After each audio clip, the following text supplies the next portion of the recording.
আমাদের মলধারে বা আমাদের পায়ুপথে অনেকগুলো রোগ হয়ে থাকে। এর মধ্যে একটি অন্যতম রোগ হচ্ছে পিস্চুলা, যাকে আমরা অনেকে নালিগা বা বগন্ধরও বলে থাকি। পিস্চুলা খুবই একটি কষ্টকর এবং খুব জটিল একটা রোগ। এই রোগে দেখা যায় বাংলাদেশের অধিকাংশ মানুষই ভুগে থাকেন। সময়মতো এর চিকিৎসা যদি না করান, দেখা যায় দিন দিন এই রোগ আরো জটিল হতে থাকে। তাই আজকের এই ভিডিওতে আমি পিস্টুলা সম্পর্কে বিস্তারিত বলবো। তাই আপনি যদি পিস্টুলা সম্পর্কে জানতে চান, অবশ্যই আপনি ভিডিওটি শেষ পর্যন্ত দেখবেন, এবং আপনি যদি আমার চ্যানেলে নতুন হয়ে থাকেন তাহলে অবশ্যই চ্যানেলটি সাবস্ক্রাইব করে রাখবেন। আসসালামু আলাইকুম, আমি ডাক্তার নাজমুল আলম ফয়সাল। আজকে আমি আলোচনা করব পিস্টুলা কি, পিস্টুলা কেন হয়, কাদের হয়, এবং এর জন্য কার্যকরী কিছু হোমিওপ্যাথিক ওষুধ সম্পর্কে। চলুন শুরু করা যাক।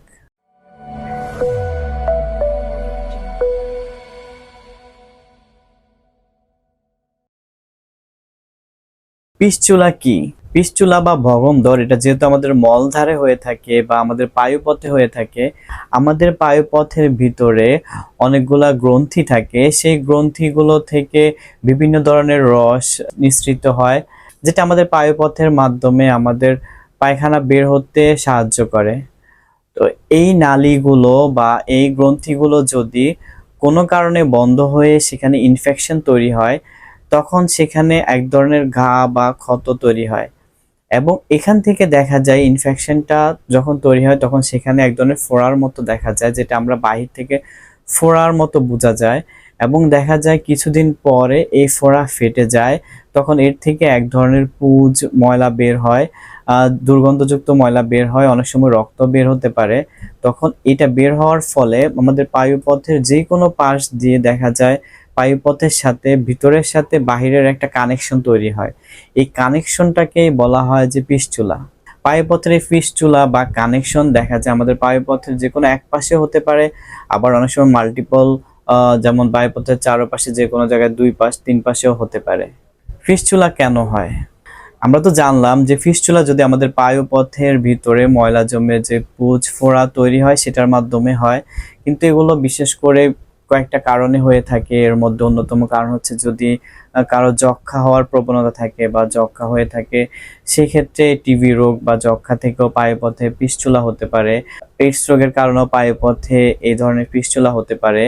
অনেক সময় কৃমির মাধ্যমে বা কৃমি থেকেও এই ধরনের ফিস্টুলা হতে পারে।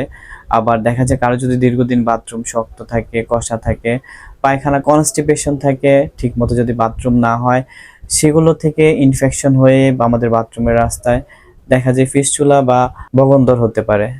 এছাড়া পায়ুপথের আরো কিছু জটিল রোগ থেকে এই ধরনের পিস্টুলা হতে পারে।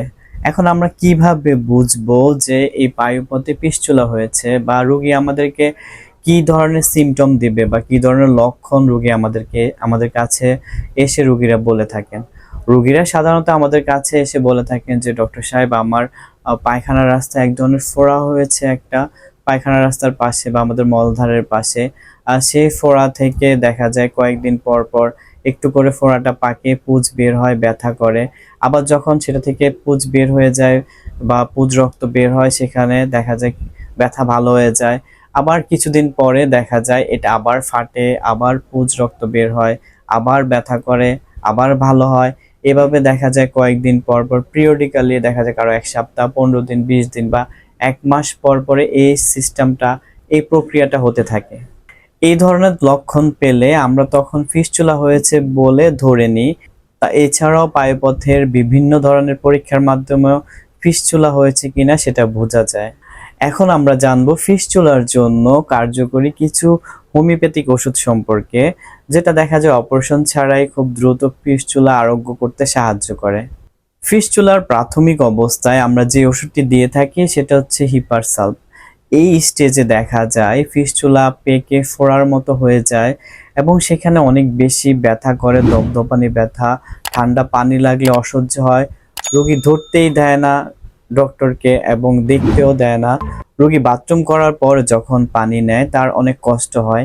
এই ধরনের ব্যথা বা এই ধরনের সমস্যা দেখলে আমরা যদি রোগীকে হিপারসালভ 30, দেখা যায় আধা ঘন্টা বা 1 ঘন্টা পর পর 2-3 বার দিয়ে দিই, সকাল বিকাল রাত্রে, 10 ফোঁটা করে দেখা যায় যদি রোগী নিয়মিত খায় তার ফিস্টুলাটা খুব দ্রুত ফেটে ভিতর থেকে ময়লা পুঁজ বের হয়ে যায়। এবং যদি আমরা উচ্চ শক্তি দিয়ে যাই, যেমন 200 বা 1M যদি দেই হিপারসালভ, সেই ক্ষেত্রে দেখা যায় এটা বসে যায়, শক্ত হয়ে যায়। এছাড়াও ফিস্টুলার জন্য আমরা সবচেয়ে বেশি যে ওষুধটি ব্যবহার করি সেটা হচ্ছে সাইলেশিয়া। সাইলেশিয়া ফিস্টুলার জন্য খুবই চমৎকার একটা মেডিসিন। দেখা যায় অনেক রোগী দীর্ঘদিন এই ওষুধ সেবনের ফলে আরোগ্য হয়ে থাকে। সাইলেশিয়া রোগীর ক্ষেত্রে দেখা যায় ফিস্টুলা থেকে পুঁজ বের হয়, পুঁজের সাথে রক্ত মিশ্রিত পুঁজ বের হয়, প্রচন্ড দুর্গন্ধ থাকে। এবং এই রোগীর ক্ষেত্রেও দেখা যায় যখন সে ঠান্ডা পানি নেয় অথবা ঠান্ডা কিছু লাগায়, সেক্ষেত্রে তার ফিস্টুলার যন্ত্রণা আরো বাড়তে থাকে। এই ধরনের লক্ষণ পেলে যদি আমরা রোগীকে সাইলেশিয়া দেই, নিয়মিত সকাল বিকাল 210 ফোঁটা করে 2 বেলা যদি খালি পেটে দেই, ইনশাল্লাহ দেখা যাবে রোগীর এই ধরনের সমস্যা খুব দ্রুতই সেরে যাবে। তো এক্ষেত্রে অবশ্যই ডক্টরের পরামর্শ নিয়ে সাইলেশিয়া ওষুধটি সেবন করা উচিত। ফিস্টুলার জন্য আরো একটি গুরুত্বপূর্ণ এবং চমৎকার মেডিসিন হচ্ছে পিওনিয়া অফিসিনালিস। এই পিওনিয়া ওষুধটি ফিস্টুলার জন্য খুবই ভালো এবং কার্যকরী একটা ওষুধ। এই রোগীর ক্ষেত্রে দেখা যায় মলদ্বার সবসময় ভিজে থাকে, সবসময় দেখা যায় তার ফিস্টুলা থেকে রক্ত বের হতে থাকে বা পুঁজের মতো আঠালো রক্ত বের হতে থাকে। সেই সাথে দেখা যায় ব্যথা এবং জ্বালা পোড়া অস্থিরতাও থাকে। এসব লক্ষণ পেলে বা এই ধরনের রোগীকে আমরা যদি পিওনিয়া অফিসিনালিস 30 তার বয়স অনুযায়ী দিই, নিয়মিত সকাল বিকাল 2 বেলা খালি পেটে, ইনশাল্লাহ দেখা যাবে তার এই ধরনের সমস্যা বা তার যে কন্টিনিউয়াসলি পুঁজ রক্ত বের হয়ে থাকে এটা আস্তে আস্তে আস্তে নালীটা শুকিয়ে যাবে, ক্ষত শুকিয়ে যাবে এবং আস্তে আস্তে রোগী আরোগ্য হয়ে যাবে ইনশাল্লাহ। যদি ফিস্টুলার স্থানে ঠান্ডা পানি দিলে বা ঠান্ডা প্রয়োগে আরাম লাগে, এই রোগীর ক্ষেত্রে দেখা যায় তার যদি ফিস্টুলার স্থানে গরম প্রয়োগ করা হয় তার কষ্ট বাড়ে। এই ধরনের ফিস্টুলার ক্ষেত্রে আমরা রোগীকে অ্যাসিড ফ্লোর দিতে পারি। এই ধরনের ফিস্টুলা যদি আমরা অ্যাসিড ফ্লোর 30 রোগীকে নিয়মিত 2 বেলা দেই, ইনশাআল্লাহ রোগী খুব দ্রুতই আরোগ্য লাভ করবে এবং তার এই ধরনের সিমটম, এই ধরনের সমস্যা দ্রুতই সমাধান হয়ে যাবে। যদি ফিস্টুলার স্থান থেকে মধুর মতো আঠালো রক্ত বের হয় এবং সেখানে যদি চুলকানি থাকে, সেই ক্ষেত্রে আমরা রোগীকে সিমটম অনুযায়ী গ্রাফাইটিস দিয়ে থাকি। এক্ষেত্রে যদি রোগীকে নিয়মিত গ্রাফাইটিস 200 সকাল বিকাল দেওয়া যায়, তাহলে দেখা যাবে দ্রুতই তার ফিস্টুলা আরোগ্য লাভ করবে। ফিস্টুলার জন্য আমরা বাহ্যিক ব্যবহারের জন্য ক্যালেন্ডুলা মাদার টিংচার দিয়ে দেই। যদি আপনি ক্যালেন্ডুলা মাদার টিংচার হালকা কুসুম গরম পানির সাথে মিশিয়ে ফিস্টুলার স্থান নিয়মিত 2 থেকে 3 বেলা করে যদি আপনি লাগান, তাহলে দেখা যাবে নালি ঘা বা ক্ষতটা খুব দ্রুতই সেরে যাবে। আপনি ওষুধ খাওয়ার পাশাপাশি যদি এই কাজটি করেন, আপনি যদি ক্যালেন্ডুলা মাদার টিংচার যদি নিয়মিত লাগান ফিস্টুলার ঘাতে, তাহলে ঠিক হয়ে যাবে ইনশাল্লাহ খুব দ্রুতই।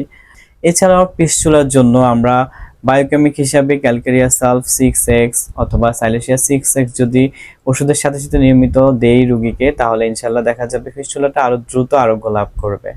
তাই আপনার যদি ফিস্টুলা বা এই ধরনের সমস্যা হয়ে যায়, এটা নিয়ে অস্থির হবেন না। বেশিরভাগ ক্ষেত্রে ডক্টররা এটা অপারেশন করতে বলে। তাই আপনি যদি প্রাথমিক অবস্থায় হোমিওপ্যাথি চিকিৎসা নেন বা আপনার যদি ধৈর্য ধরে হোমিওপ্যাথি চিকিৎসা ভালো হোমিওপ্যাথি ডক্টর দেখিয়ে আপনার যদি এই রোগের চিকিৎসা নেন, তাহলে অবশ্যই ইনশাল্লাহ আপনি আরোগ্য লাভ করবেন। কারণ ফিস্টুলার জন্য হোমিওপ্যাথিতে খুব ভালো চিকিৎসা রয়েছে।